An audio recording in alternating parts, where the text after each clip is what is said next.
கர்த்தரும் இரட்சகருமாகிய இயேசு கிறிஸ்துவின் நாமத்தில் உங்கள் யாவருக்கும் என்னுடைய வாழ்த்துதல்கள். இன்றைக்கும் நமது கொஞ்ச நேரம் தியானத்திற்காக நான் தியானிக்கும்படி நான் எடுத்துக்கொண்ட வேத வசனம் 2 சாமுவேலின் புஸ்தகம் 24வது அதிகாரம் 18வது 19வது வசனம்.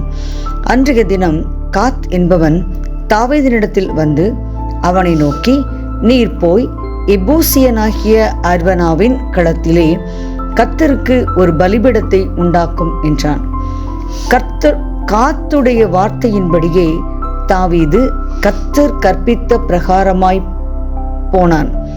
அர்வனா ஏறிட்டு பார்த்து, ராஜாவும் அவனுடைய ஊழியக்காரரும் தன்னிடத்தில் வருகிறதைக் கண்டு அர்வனா எதிர்கொண்டு போய் தரை மட்டும் குனிந்து ராஜாவை வணங்கி, ராஜாவாகிய என் ஆண்டவன் தமது அடியானிடத்தில் வருகிற காரியம் என்ன என்று கேட்டதற்கு தாவீது, வாதை ஜனத்தை விட்டு நிறுத்தப்பட கர்த்தருக்கு ஒரு பலிபீடத்தை கட்டும்படிக்கு இந்த களத்தை உன் கையிலே கொள்ள வந்தேன் என்றான். இந்த பகுதி நாம் அனைவரும் நன்றாக தெரிந்திருக்கிற ஒரு வேதத்தின் பகுதி. இதனுடைய பின் காரியங்கள் நாம் அனைவரும் தெளிவாக அநேக நேரம் வாசித்தும் தியானித்தும் இருக்கிற பகுதி. 24வது அதிகாரம் முதல் வசனம் இப்படியாக சொல்கிறது, கர்த்தருடைய கோபம் திரும்ப இஸ்ரவேலின் மேல் மூண்டது. கர்த்தருடைய கோபம் இஸ்ரவேலின் மேல் மூண்டது. திரும்ப தாவீது கர்த்தருக்கு விரோதமாக பாவம் செய்யும்படி சாத்தானால் நடத்தப்பட்டான், இல்லாவிட்டால் தன்னுடைய சுய இச்சையின்படி நடத்தப்பட்டான்.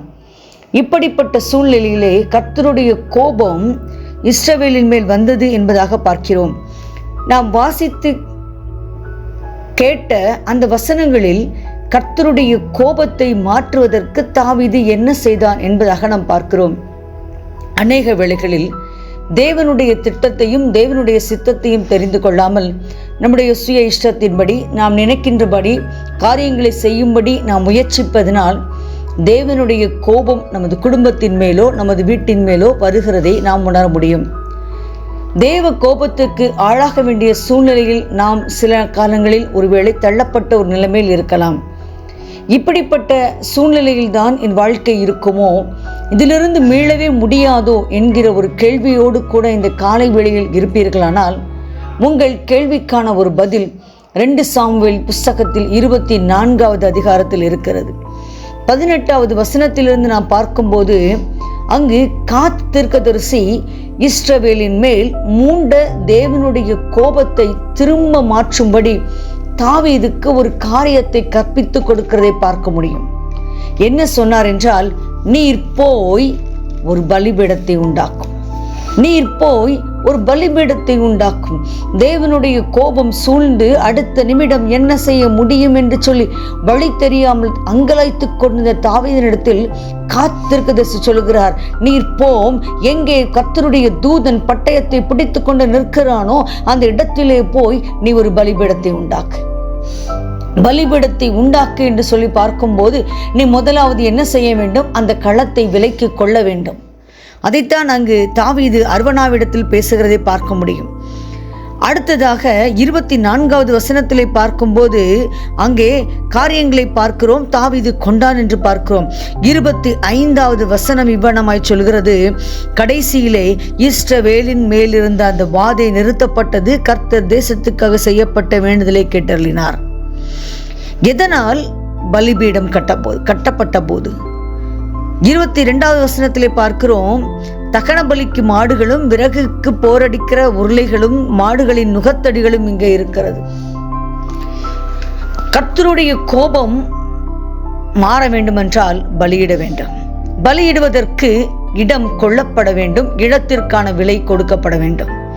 அடுத்ததாக பலிக்கான மிருகம் அங்கே தேர்வு செய்யப்பட வேண்டும். அந்த மிருகத்தை பலி செய்வதற்கான விறகுகளும் இல்லாவிட்டால் மரமும் அங்கே வேண்டும். பாருங்கள், பழைய ஏற்பாட்டு காலத்திலே தேவனுடைய கோபம் மூண்டிருந்த கோபம் மாறுவதற்கு பலி செலுத்தினார்கள். புதிய ஏற்பாட்டு காலத்திற்கு வந்திருக்கிற நாம் நமக்காக கொல்கதாவின் சிலுவையிலே நம்மை மீட்டுக் கொள்ளும்படியாய் தன்னையே விலைக்கிரயமாக கொடுத்த இயேசு கிறிஸ்துவின் விலையேற பெற்ற இரத்தத்தினாலே மீட்கப்பட்டிருக்கிறோம்.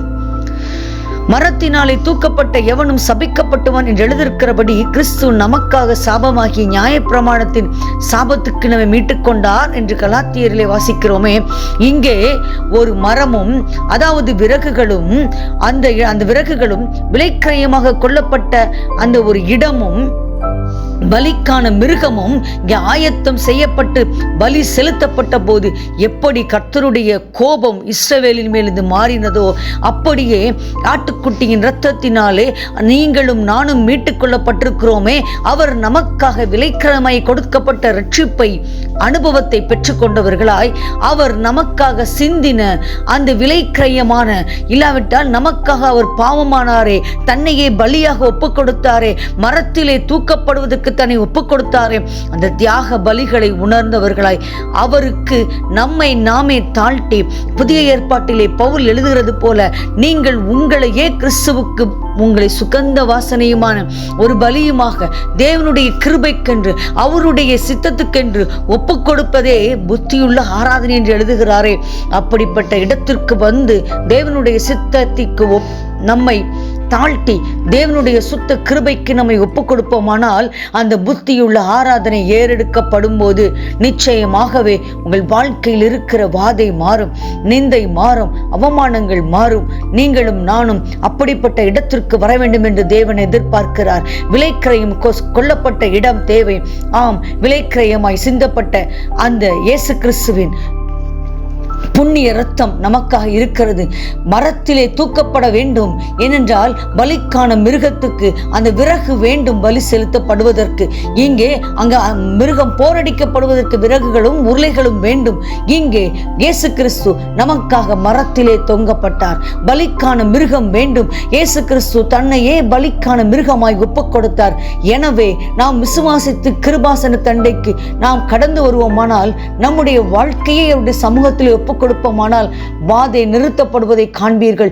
ஒப்புக் கொடுத்தலில் தேவனுடைய சித்தம் நம்முடைய வாழ்க்கையில் நிறைவேறுவதற்கு தாழ்த்துவதில் இருக்கிற அந்த ஒரு அனுபவம் நம்முடைய வாழ்க்கையில் இருக்குமானால் விடுதலை உங்கள் வாழ்க்கையில கடந்து வருவது உறுதி. அப்படிப்பட்ட விடுதலையும் அப்படிப்பட்ட ஒரு அபிஷேகமும் உங்கள் வாழ்க்கையில கடந்து வரும்.